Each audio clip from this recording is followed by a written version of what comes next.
క్రీస్తు ప్రభునందు ప్రియమైన దేవుని బిడ్డలారా, నేటి దిన పెంతెకోస్తు పండుగలో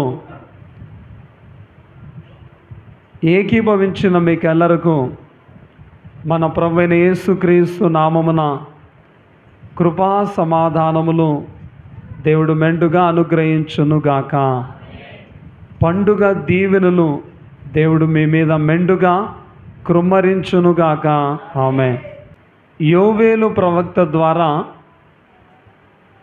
దేవుడు ముందుగానే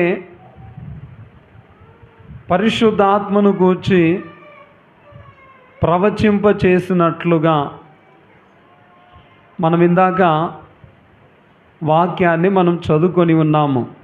నేను సర్వజనుల మీద నా ఆత్మను కుమ్మరింతును, మీ కుమారులను మీ కుమార్తెలను ప్రవచనములు చెప్పుదురు, మీ ముసలివారు కలలు కందురు,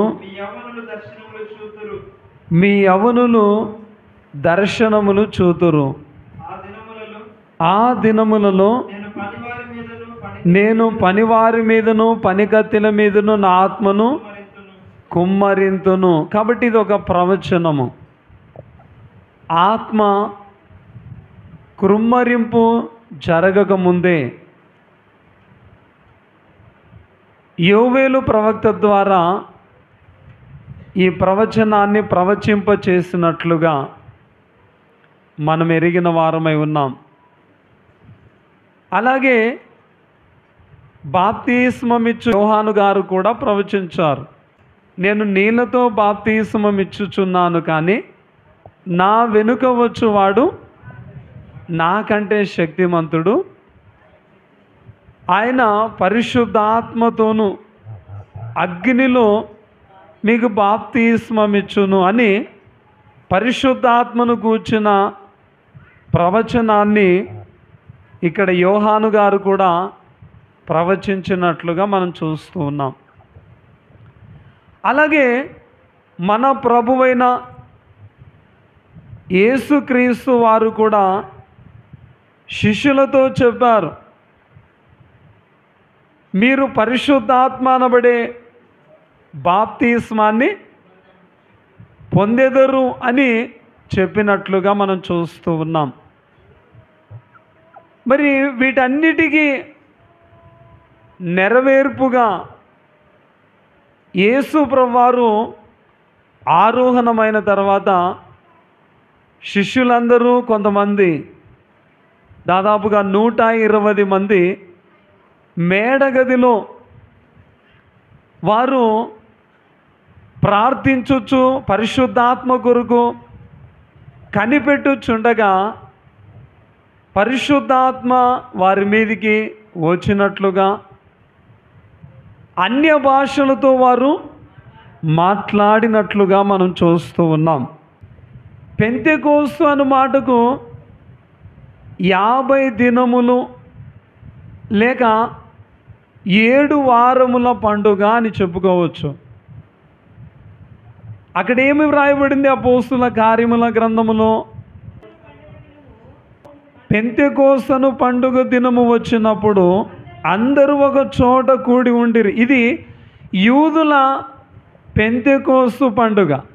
యూదుల పెంతెకోస్తు పండుగ అనగా వారు దేవునికిచ్చుట, అంటే 7 వారాల పండుగని దేవునికి ఇచ్చే విషయం గురించి వారు చేసే పండుగ.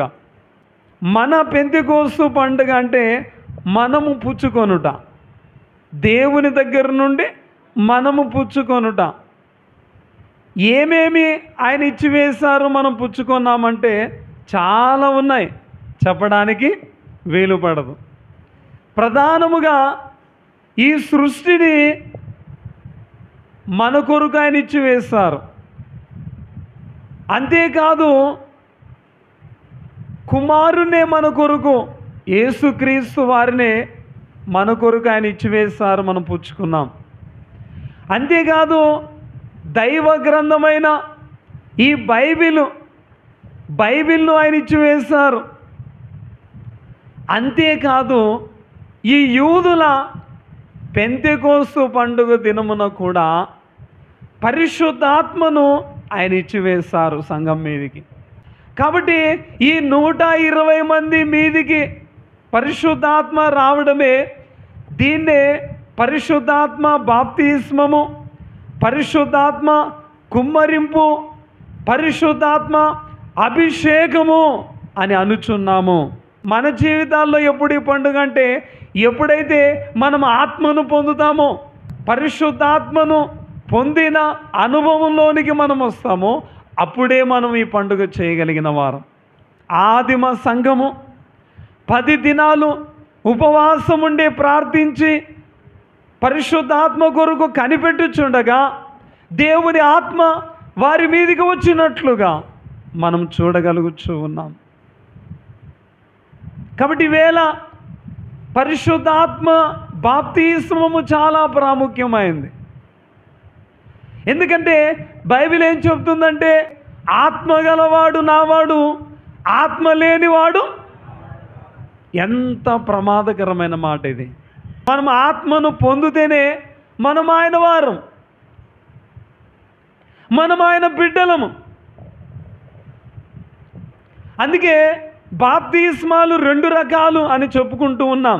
ఒకటి నీటి బాప్తిస్మము, రెండవది ఆత్మ బాప్తిస్మము. నీటి బాప్తిస్మాన్ని సేవకుడు ఇస్తాడు. యేసుక్రీస్తు వారిని నీ సొంత రక్షకునిగా నువ్వు అంగీకరిస్తున్నావా అని అడిగితే, అవును యేసయ్యను నా సొంత రక్షకునిగా నేను అంగీకరిస్తున్నానని చెప్పినప్పుడు సేవకుడు బాప్తిస్మం ఇవ్వడం జరుగుతుంది, ఆ నీళ్ళ బాప్తిస్మం. అయితే ఆత్మ బాప్తిస్మాన్ని ఎవరిస్తారంటే యేసు ప్రభువారే. కాబట్టి నీళ్ళ బాప్తిస్మాన్ని పొందిన వారందరూ కూడా ఇంకొక బాప్తిస్మము కొరకు కనిపెట్టవలసిన వారై ఉన్నారు. అందుకే నికోదేముతో అక్కడ ప్రభు ఏమన్నారంటే, ఒకడు నీటి మూలముగాను ఆత్మ మూలముగాను జన్మించితేనే తప్ప పరలోక రాజ్యములో చేరలేడు, ప్రవేశించలేడు. అంటే ఈ 2 అనుభవాలు ఉండాలి.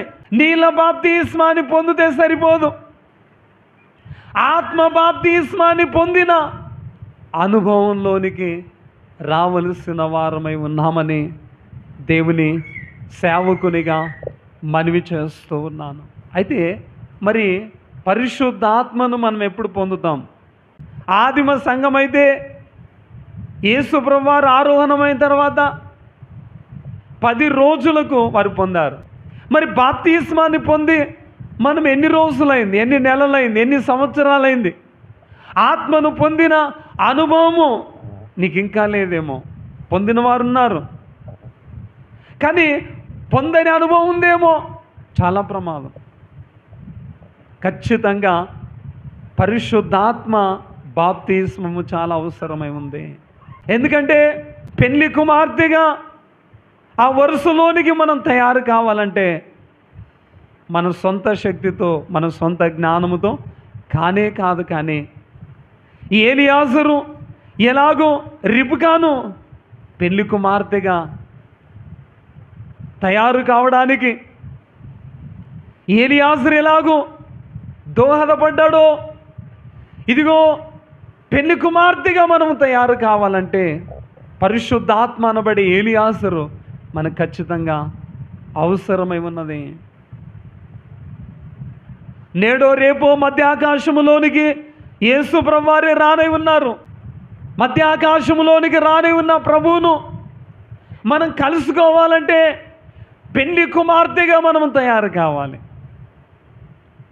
పెళ్లి కుమార్తెగా మనము తయారు కావాలంటే మన చేత కాదు, మనంతకు మనము తయారు కాలేం. ఎవరి సహాయం అవసరం అంటే పరిశుద్ధాత్మ. అందుకే దైవజనుడు చక్కగా పాడారు, నేనిక సిద్ధంబుగా లేనని తెలసినది నిరుకు గానన్ పరిశుద్ధాత్మయే నన్ను గానన్ పరిశుద్ధాత్మయే నన్ను చేసి కొనును, కడకు సిద్ధము చేసి కొనును, త్వరగా రానున్నా యేసు త్వరగానే రమ్ము తండ్రి. దేవునికి మహిమ కలుగును గాక. కాబట్టి మనం పెళ్లి కుమార్తెగా తయారు కావాలంటే ఖచ్చితంగా దైవాత్మ సహాయం మనకు అవసరము. బైబిల్లో ఒక మాట ఉంది, తాను నిలుచుచున్నాను అనుకున్నవాడు పడిపోకుండా అంటే దాని అర్థం ఏంటి? పడిపోయే అవకాశం ఉందా లేదా? ఉంది. అందుకే దేవుని యొక్క వాక్యము మనల్ని ఏమని హెచ్చరిస్తుందంటే, తాను నిలుచుచున్నాను అని అనుకున్నవాడు దేంట్లో? విశ్వాసములో, లేక భక్తిలో, లేక పరిశుద్ధతలో, లేక ప్రార్థనా జీవితంలో, లేక వాక్యములో, ఆత్మీయ స్థితిలో, వీటన్నిటిలో నేను బాగున్నానులే, నేను చక్కగానే ఉన్నానులే, నేను నిలబడే ఉన్నానులే అనుకునేవాడట తాను పడిపోకుండా జాగ్రత్తగా చూచుకొనవలెను. ఎందుకంటే ఎంతోమంది పడిపోయిన అనుభవం ఉంది. యూదా పడిపోలేదా? యేసు ప్రభువారితో కూడా 3 సంవత్సరాల 6 నెలల కాలము ఆయనతో కూడా ఉన్నాడు, బోధలు విన్నాడు, అద్భుతాలు చూచాడు, ఆయన చేత పాదములు కడిగించుకున్నాడు. ఆయన పడిపోలేదా? అందుకే దేవుని యొక్క వాక్యము మనల్ని హెచ్చరిస్తూ ఉంది. ఏమనంటే, తాను నిలుచుచున్నానని అనుకున్నవాడు పడిపోకుండా జాగ్రత్తగా చూచుకొనవలెను.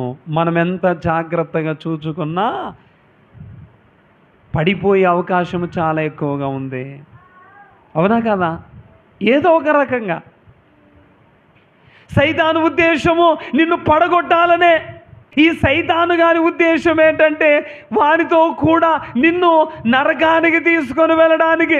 అందుకే ఎవరిని మృంగుదునా అని గర్జించు సింహం వలె వెదుగుచూ తిరుగుతూ ఉన్నాడంట. అందుకే సైతానుగాడు ఏంటంటే ఎప్పుడు శోధిస్తూ ఉంటాడు. ఏదో ఒక రకంగా వాడు నిన్ను పడగొట్టడానికి వాడు శోధిస్తూ ఉంటాడు. అయితే మనం పడిపోకుండా జాగ్రత్తగా నిలబడే ఉండాలంటే ఖచ్చితంగా మనకి అవసరమైంది ఏంటంటే పరిశుద్ధాత్మ బాప్తిస్మము. ఒకసారి చప్పట్లు కొడదామా? ఆత్మను మనం పొందితే ఇక ఎప్పటికీ మనం పడిపోలేము.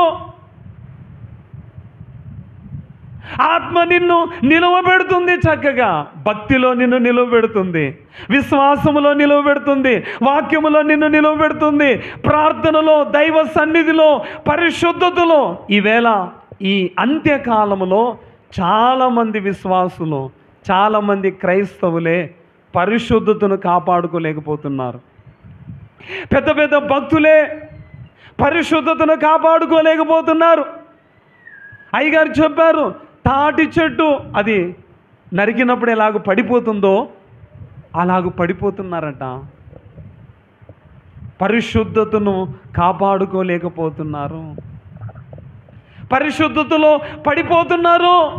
అంటే పాపులైపోతున్నారు, మరలా పాపమనబడే బురదలోనికి దిగజారిపోతున్నారు.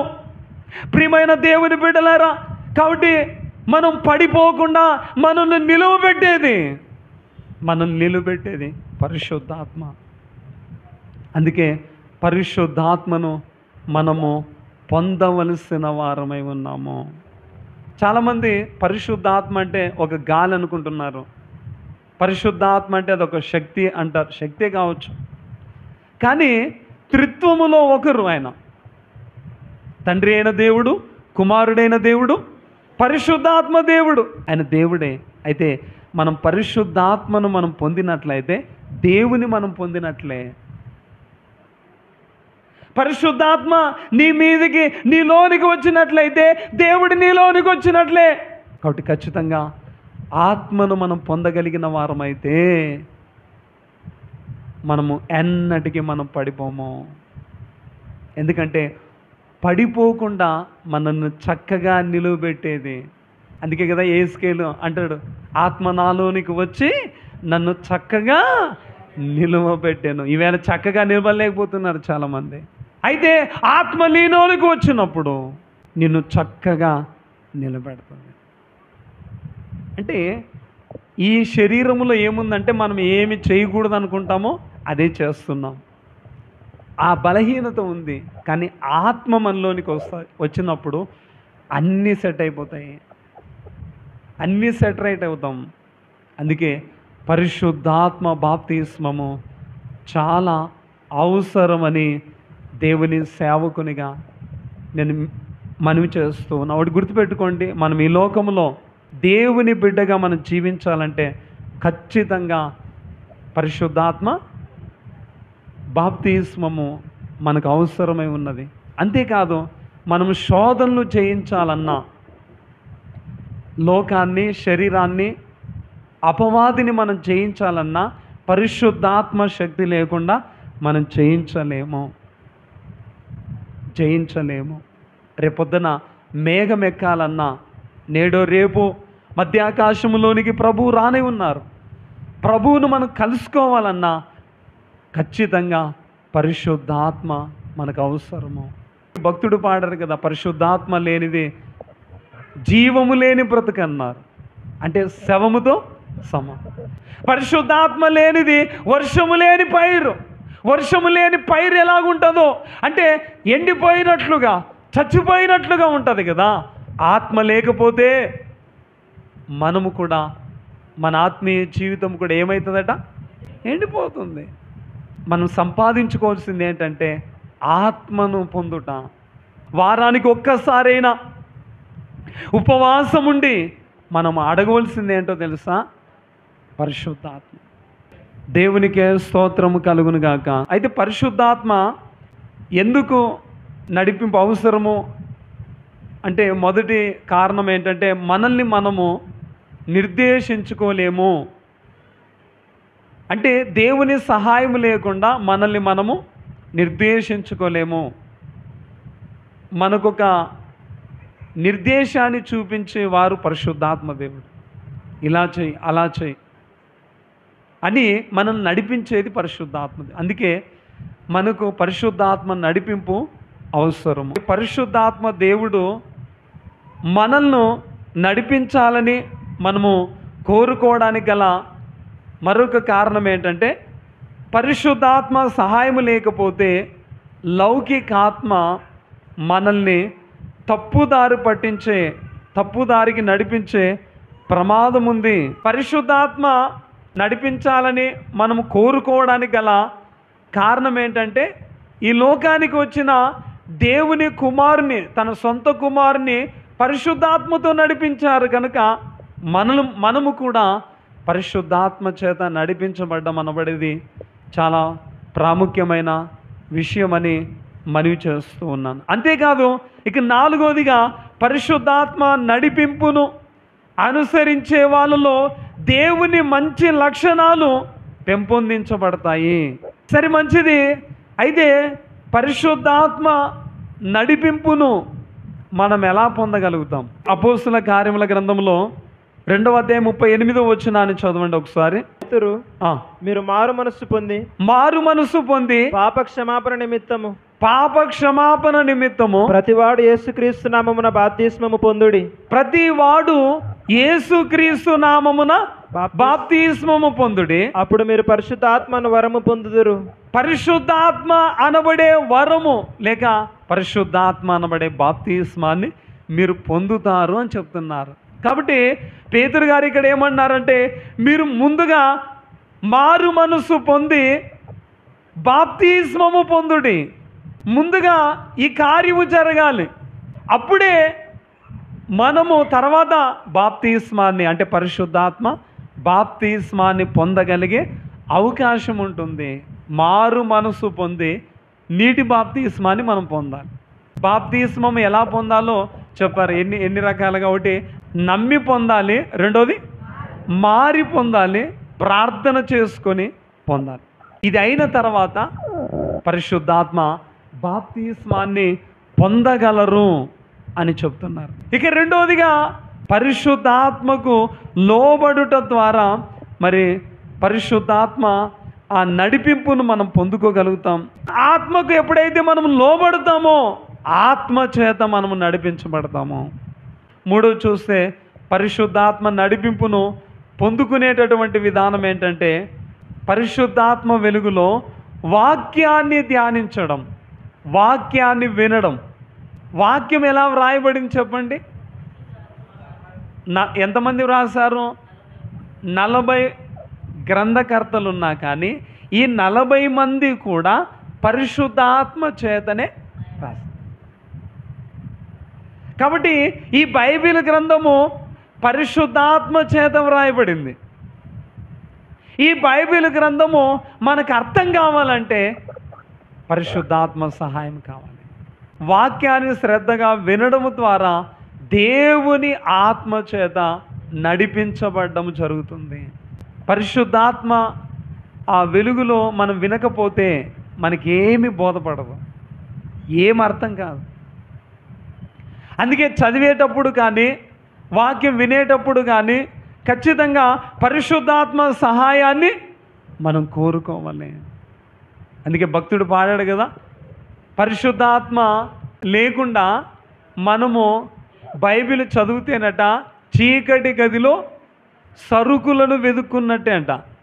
చాలామందికి వాక్యము చదువుతున్న అర్థం కాదు. ఎందుకు? చీకటి ఉంది, కనపడదు. అయితే అది చక్కగా అర్థం కావాలంటే పరిశుద్ధాత్మ వెలిగింపు అవసరము. అంతేకాదు పరిశుద్ధాత్మ పొందుకునే మరొక విధానం లేకపోతే పరిశుద్ధాత్మ నడిపింపు ఏంటంటే ప్రార్థన ద్వారా. ఇందాక మనం విని ఉన్నాం, ఈ 120 మంది కూడా 10 రోజులు ఉపవాసం ఉండి ప్రార్థించారు. ప్రార్థించడం ద్వారా వారి మీదకి ఏమొచ్చింది చెప్పండి? పరిశుద్ధాత్మ. 10వ రోజున పరిశుద్ధాత్మ వారి మీదికి వచ్చినట్లుగా మనం చూస్తూ ఉన్నాం. ఖచ్చితంగా మనం ప్రార్థిస్తే ఆత్మను పొందుకుంటాం. మనము వారు ఎడతెగక దేవుని ప్రార్థించినట్లుగా మనం చూస్తూ ఉన్నాం. అంతేకాదు తను అడుగు వారికి నిశ్చయముగా పరిశుద్ధాత్మను ఎంతో నిశ్చయముగా అనుగ్రహిస్తానన్నారు. ఈ లోక సంబంధమైనవి అడుగుతారు, ఆరంభిస్తే అయిపోయింది ఇంకా. అందుకే మనం ప్రార్థన చేసినప్పుడు యేసువారు చక్కగా చెప్పారు. ఏమని చెప్పారు? మీరు ముందుగా నా రాజ్యాన్ని వెతుకుడి, మీకు అవన్నీ దొరుకును. ఆత్మ సంబంధమైన వెతకాలి. దాంట్లో ఒకటి ఏంటంటే ప్రాముఖ్యమైనది పరిశుద్ధాత్మను పొందడం. ఈవేళ పరిశుద్ధాత్మ కొరకు మనం ప్రార్థన చేస్తామా? ప్రార్థన చేస్తున్నామా? కొంతమంది అనారోగ్యముతో ఉన్నప్పుడు అనారోగ్యం పోవాలని ఉపవాసం ఉండి ప్రార్థన చేస్తారు. చాలా కష్టం ఉన్నప్పుడు, చాలా శ్రమలు ఉన్నప్పుడు, చాలా శోధన ఉన్నప్పుడు ఉపవాసం ఉండి ప్రార్థన చేస్తారు. ఖచ్చితంగా చేసి ఉంటారు. అయితే నేను ఒక్క మాట అడుగుతున్నాను, వీటన్నిటి కొరకు కాకుండా నాకు పరిశుద్ధాత్మ కావాలి అని ఉపవాసం ఉండి ప్రార్థించిన వారు ఉన్నారా? పరిశుద్ధాత్మ కొరకు, కేవలం ఆత్మ కొరకు. అన్నిటికంటే ప్రాముఖ్యమైనది ఏంటంటే పరిశుద్ధాత్మను పొందడం. ఈ ప్రపంచంలో అన్నిటికంటే ప్రాముఖ్యమైన కార్యం ఏంటంటే ఆత్మను పొందడం.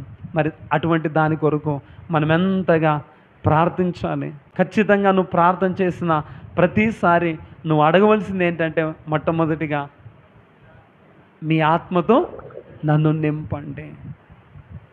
ఈవేళ కొంతమంది నేను అడుగుతున్నాను కానీ ఎందుకో పరిశుద్ధాత్మ నేను పొందలేకపోతున్నాను. దేవుడా నువ్వు ఆ కారణం. కొంతమందికి ఇచ్చి కొంతమందికి ఇవ్వరు. ఆయన మాట్లాడాల, అందరికీ ఇస్తారు. ప్రవచనం అదే కదా, మీ ముసలివారు కళ్ళకు అందరు, మీ యవనులు దర్శనములు చూసురు, సేవకుల మీద కుమ్మరిస్తాను, అందరికీ. అయితే ఎందుకు ఆత్మను పొందడం లేదు అంటే అది నీ వ్యక్తిగతంగా నువ్వు ఆలోచించాలి. ఆత్మ నీ మీదికి రావడం లేదు. ఈ కార్యం అంటే నీలో ఏవైనా దేవునికి విరుద్ధమైనవి ఉన్నాయేమో, దేవునికి వ్యతిరేకమైనవి ఉన్నాయేమో, ఇంకా ఏ పాపానైనా విడిచిపెట్టట్లేదేమో. అవి ఉన్నంత కాలము ఆత్మ వస్తుందా? అవన్నీ మనము తీసివేసుకొని మనము దిద్దుకొని మనం ప్రార్థన చేస్తే ఖచ్చితంగా దేవుని ఆత్మ మన మీదకి వస్తుంది. కానీ కొంతమంది దిద్దుకోరు, దాంట్లోనే ఉండిపోతారు. ఉండిపోయి అడుగుతూ ఉంటారు, ఎలా వస్తారు? ఆత్మతో నింపబడం ఎలా? గమనించాలని మనవి చేస్తున్నాను. పాపం ఉంటే ఆయన రాలేరు. కాబట్టి ఇంకొక సాధనం ఏంటంటే ప్రార్థన ద్వారా పరిశుద్ధాత్మను మనం పొందుకోగలుగుతాం. అంతేకాదు ఆత్మ నడిపింపు మనకు కలుగుతుంది. దేవునికే మహిమ కలుగును గాక. రోమపత్రిక 15వ అధ్యాయం 13వ వచనాన్ని చదువుకుందాం. కాగా మీరు పరిశుద్ధాత్మ శక్తి పొంది విస్తారముగా నిరీక్షణ గలవారగుటకు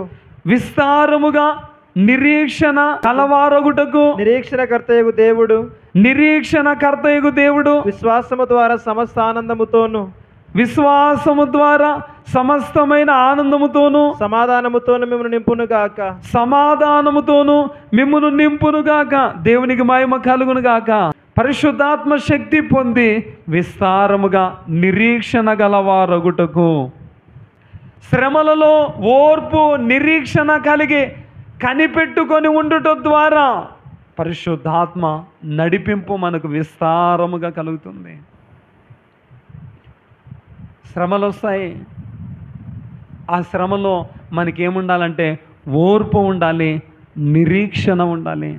అంతేకాదు కానీ ఇంకా మనము సంఘములో సాక్ష్యం ఇచ్చుట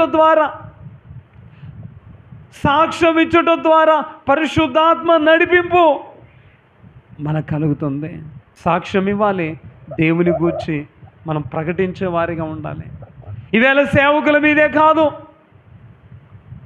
సేవకుల మీద భుజముల మీదే కాదు, అందరి మీద సాక్ష్యం ఇచ్చేవారిగా ఉండాలి. ఆయన వాక్యము ఎంతో కొంత నీకు తెలిసినంత వరకు నువ్వు చెప్పేవారి. అందుకే కదా పేతురు గారు సాక్ష్యం ఇచ్చినప్పుడు, సువార్త ప్రకటించినప్పుడు అక్కడ ఎంతమంది చేర్చబడ్డారు? 3000 మంది మార్చబడినట్లుగా మనం చూస్తూ ఉన్నాం. 3000 మంది అంటే మాటలా? ఒకసారి గమనించాలని, గుర్తించాలని మనవి చేస్తూ ఉన్నాను. అయితే ఆత్మను మనము కలిగి ఉండుట ద్వారా, ఆత్మ మన మీద ఉండుట ద్వారా ఆ ధన్యతలు ఒకసారి మనం చూద్దాం. పేతురు రాసిన మొదటి పత్రిక 4వ అధ్యాయము 14వ వచనాన్ని మనం చదువుకున్నట్లయితే, క్రీస్తు నామము నిమిత్తము మీరు నింద పాలైన ఎడల మహిమా స్వరూపి అయిన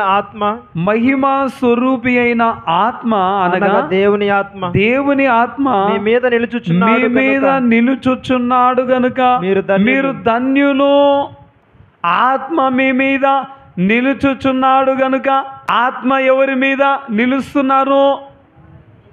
వారు ధన్యులు అని వ్రాయబడినట్లుగా మనం చూస్తాం. అయితే ఏంటి ధన్యత అంటే, మొట్టమొదటిగా మనం చూసినట్లయితే పరిశుద్ధాత్మ ద్వారా ఎందరూ నడిపించబడతారో వారందరూ దేవుని కుమారులు అనబడుదురు. ఇది ధన్యత. ఆత్మ మన మీద ఉండుట ద్వారా, లేక ఆత్మ చేత మనము నడిపింపబడుట ద్వారా మనమందరము ఎవరి బిడ్డలము? చెప్పాలందరూ. ఇది ఒక ధన్యత, దేవుని బిడ్డలమయ్యే ధన్యత. ఇక రెండవది ఏంటంటే, ఆత్మ మన మీద ఉండుట ద్వారా, ఆత్మ ద్వారా జరిగే కార్యం ఏంటంటే స్వస్థత. కొరింథీ మొదటి పత్రిక 12వ అధ్యాయము 9వ వచనాన్ని మనం చదువుకున్నట్లయితే, మరి ఒకనికి ఆత్మ వలననే విశ్వాసము, మరి ఒకనికి ఆ ఒక్క ఆత్మ వలననే స్వస్థపరచు వరములను. ఇక్కడ చూడండి, ఆ ఒక్క ఆత్మ వలననే స్వస్థపరచు వరము. ఆత్మ మన మీద నిలిచి ఉండుట ద్వారా, లేకపోతే ఎవరి మీద ఆత్మ నిలిచి ఉంటుందో ఏ ధన్యత అంటే స్వస్థపరిచే ధన్యత. అంతేకాదు ఇంకా మనము చూసినట్లయితే గొప్ప అద్భుతాలు చేయగలిగే ధన్యత. అదే అధ్యాయంలోనే అదే వచనాన్ని మనం చదువుకున్నట్లయితే, మరి ఒకనికి అద్భుత కార్యములను చేయు శక్తి. ఏంటంట? అద్భుత కార్యములు చేయు శక్తి. కాబట్టి ఇది ఒక ధన్యత. ఆత్మ ఎవరి మీద నిలిచి ఉంటుందో, లేకపోతే ఎవరైతే ఆత్మను పొంది ఉన్నారో వారి ద్వారా గొప్ప అద్భుతాలు జరుగుతాయి. అంటే వారిలో ఉన్న ఆత్మ అద్భుతాలను చేస్తున్నారు. గమనించగలరని మనవి చేస్తూ ఉన్నాను. అందుకే అపోస్తుల కార్యముల గ్రంథం 19వ అధ్యాయము 11వ వచనాన్ని మనం చదువుకున్నట్లయితే, మరియు దేవుడు పౌలు చేత విశేషమైన, మీకు అర్థమైందా? దేవుడట పౌలు గారి చేత విశేషమైన అద్భుతాలు చేయించెను. ఎందువల్లంటే ఆత్మ ఆయన మీద ఉన్నది. ఆత్మ ఎవరి మీద ఉంటుందో వారు ధన్యులు. ఎందుకంటే విశేషమైన అద్భుతాలు మరి పౌలు గారి చేత కూడా దేవుడు చేయించినట్లుగా మనం చూస్తూ ఉన్నాం. అంతేకాదు పరిశుద్ధాత్మ ద్వారా దర్శనాలు కలిగేటటువంటి రీతి, ఇదొక ధన్యత. మరి ఆత్మదేవుడు తన ప్రవక్తలకు, అపోస్తులకు మరియు భక్తులకు దర్శనముల ద్వారా, కళల ద్వారా అనేక విషయాలు బయలుపరచుట కొన్ని చోట్ల మనకు కనపడతా, దర్శన రీతిగా దేవుడు కనపడెను. కాబట్టి ఈ దర్శనము అనబడేది పరిశుద్ధాత్మ యొక్క కార్యము. లేకపోతే స్వప్నములో చూపించడం, ఇది ఆత్మకార్యమే. గమనించాలని, గుర్తించాలని మనవి చేస్తూ ఉన్నాను. అంతేకాదు ఆత్మ ద్వారా వరములు పొందుకోవడము, అంటే ప్రవక్తగా ప్రవచించేటటువంటి వరము, ఆ సామర్థ్యము, మరొకరికి అంటే ఆత్మలను గుర్తించే సామర్థ్యము, ఆత్మలను గుర్తించే ఇది ఏ ఆత్మ? అంతేకాదు భాషలు మాట్లాడే సామర్థ్యము లేకపోతే వరము, భాషలకు అర్థము చెప్పే వరము. ఈ వరాలన్నీ కూడా ఇది ఒక ధన్యత. గుర్తించాలని మనవి చేస్తూ ఉన్నాను. కొరింథీయులకు రాసిన మొదటి పత్రిక 14వ అధ్యాయము 1వ వచనాన్ని మనం చదువుకున్నట్లయితే, ఆమా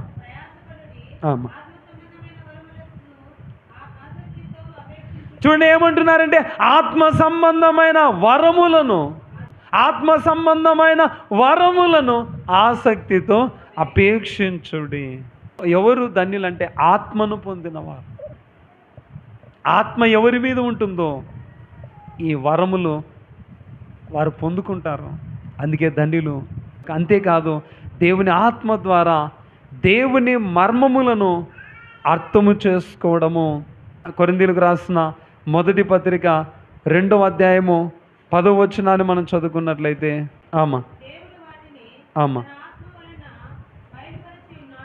మనకైతే దేవుడు తన ఆత్మ ద్వారా మనకు బయలుపరచి ఉన్నాడు. ఆ ఆత్మ అన్నిటినీ పరిశోధించుచున్నారు. అంటే దేవుని మర్మములను ఎవరు బయలుపరుస్తున్నారంటే పరిశుద్ధాత్మ ద్వారా. ఒకసారి ఒక రాజుకు స్వప్నం వచ్చింది. ఆ స్వప్న భావం చెప్పాలన్నాడు రాజు. మనమందరం ఎరుగుతుందా?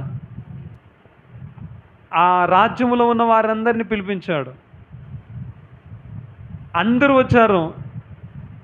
రాజా చెప్పండి, ఆ స్వప్నం ఏంటో చెప్పండి, మేము చెప్తామంటే ఆయన ఏమన్నాడంటే, నాకు వచ్చిన స్వప్నం నేను మర్చిపోయినా. ఏంటట? స్వప్నం మర్చిపోయాడట. ఇప్పుడు మీరు ఏం చేయాలంటే నాకు వచ్చిన స్వప్నము చెప్పాలి, స్వప్న భావము. వాళ్ళందరూ తలపట్టుకున్నారు. ఇదేంటి రాజా, ఇది ఎక్కడ న్యాయము? మీకు వచ్చిన స్వప్నము చెప్తే స్వప్న భావం చెప్తాం మేము. స్వప్నము చెప్తే స్వప్న భావము చెప్తాము. అంటే మీరు నా దగ్గర కథ చెప్పొద్దు, మీరు స్వప్నము చెప్పాలి, స్వప్న భావము చెప్తేనే మీరు బతికి బట్ట కడతారు. లేకపోతే మీరు మిమ్మల్ని అందరినీ చంపేస్తా అన్నాడు. మిమ్మల్ని అందరినీ.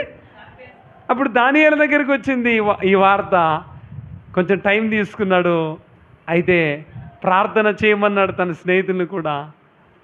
ఒక మాట అంటాడు అక్కడ, మర్మములను బయలుపరచు దేవుడు పరమందు ఉన్నాడు. ఆ మర్మములను బయలుపరిచేది ఎవరంటే పరిశుద్ధాత్మ దేవుడు. పరిశుద్ధాత్మే. అంటే మర్మమైన సంగతులు ఆయనకు వచ్చిన కళ ఎవరికి తెలుసండి? అవునా కదా? ఆయన చెప్తే కదా తెలిసేది. అయితే ఆయన చెప్పకపోయినా ఎవరు చెప్పగలరు అంటే ఆత్మ తండ్రి చెప్పగలరు. ఆత్మ తండ్రి చెప్పగలరు. కాబట్టి అది ఆత్మ ద్వారా అందుకొని దానియేలు గారు చెప్పినట్లు మనం చూడగలుగుతూ ఉన్నాం. దేవునికే మహిమ కలుగును గాక. యోసేపు ఐగుప్తులో యోసేపు స్వప్నభావము చెప్పినప్పుడు రాజుకు వచ్చిన స్వప్నభావము రెండు స్వప్నాలు అక్కడ రెండు సేమ్. ఏంటంటే 7 సంవత్సరాలు మంచి పంట పండే సంవత్సరాలు వస్తాయి, 7 కరువు సంవత్సరాలు వస్తాయి. 7 కరువు సంవత్సరాలు వస్తాయి. రాజా, ఇది రాజ్యం మీదకి రాబోతుంది, దీన్ని కానుకొని నువ్వు ఈ పంట బాగా వచ్చే 7 సంవత్సరాలు నువ్వు ధాన్యాన్ని బాగా నిల్వ చేసుకుంటే మిగిలిన 7 సంవత్సరాలు నీకేమి ఇబ్బంది ఉండదు అని చెప్తే ఆ రాజు ఒక మాట అంటాడు, యోసేపు వలె దైవాత్మ గల మనుష్యుడు ఉన్నాడా? యోసేపు వలె దైవాత్మ కలిగిన మనుష్యుడు ఉన్నాడా? కాబట్టి ఈ పని నీకే అప్పగిస్తున్నానని అప్పగించాడు. నీకే అప్పగిస్తున్నా, నువ్వే చెయ్యి, నువ్వేం చేస్తావో చెయ్యి. 7 సంవత్సరాలు ఆ పంట పండినప్పుడు అందుకే భద్రం చేస్తాడు. ఎక్కడ పండింది అక్కడ భద్రం చేస్తాడు. అందుకే మిగిలిన ప్రాంతాలన్నిటికీ కరువు వచ్చింది, కానీ ఐగుప్తుకు మాత్రము ఎందువల్ల? ధాన్యం భద్రం చేశాడు. మిగిలిన దేశాల మిగిలిన వారే అక్కడికి వచ్చారు. అయితే నేను చెప్పదలుచుకుంది ఏంటంటే ఆ రాజు ఒక మాట అన్నాడు, నీవలే దైవాత్మను పొందిన మనుష్యుడు అంటే దైవాత్మను పొందాడు కాబట్టే ఆత్మ సంగతులు మర్మమైన సంగతులు అంటే స్వప్నములో ఉన్నటువంటి ఆ మర్మాన్ని బయలుపరచుట ద్వారా అక్కడ ఐగుప్తుకు కరువు నుంచి కాపాడబడినట్లు మనం చూస్తూ ఉన్నాం. కాబట్టి ప్రియమైన దేవుని బిడ్డలారా, ఆత్మ ద్వారా ఆత్మ కలిగిన వారు, ఆత్మ ఎవరి తల మీద ఉంటుందో వారు ధన్యులు. ఎందుకంటే మర్మములు వారికి బయలుపరచబడతాయి. ఆ మర్మములు ఎవరు బయలుపరిచేదంటే పరిశుద్ధాత్మ. ఒక్కొక్కసారి అర్థము కాదు, కుటుంబ పరిస్థితులు అర్థం కాదు, ఎలా ముందుకు వెళ్ళాలో. అదేదో అంటారు కదా, ముందు గుయ్యి వెనుక నుయ్యి, ముందు గుయ్యి వెనుక నుయ్యి అన్న పరిస్థితులు ఉంటాయి. అవునా కదా? ముందుకెళ్ళాలో వెనక్కి.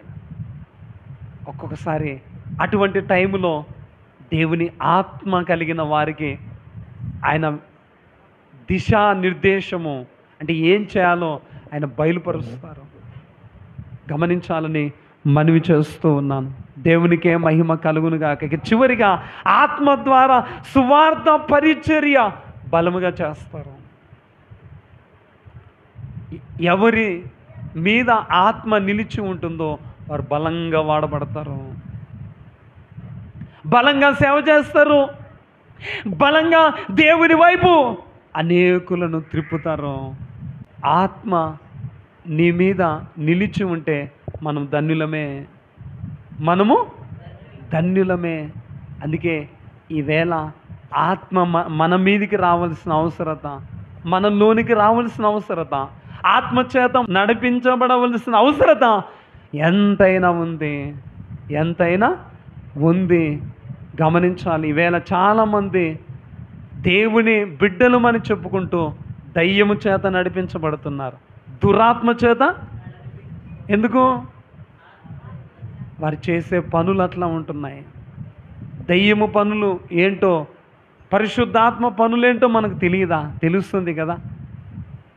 కాబట్టి ప్రియమైన దేవుని బిడ్డలారా, ఈ పెంతెకోస్తు పండుగలో ఉన్నవారులారా, మనం ఈ పండుగ ఎప్పుడు చేసుకోగలుగుతామంటే ఇదిగో వారు ఆత్మను పొందారు. మనం ఆత్మను ఎప్పుడు నీ జీవితంలోనికి దైవాత్మ వస్తుందో, ఆత్మను పొందుతావో అప్పుడే ఈ పండుగ నీకు, అప్పుడే నీకు ఆనందం, చెప్పలేనటువంటి ఆనందము.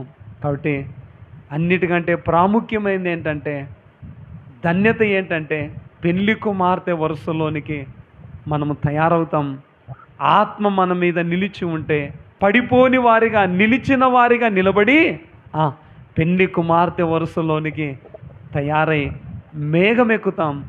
దేవునికే మహిమ కలుగును గాక. కాబట్టి అట్టి ధన్యత దేవుడు మనకెల్లరకు అనుగ్రహించును గాక.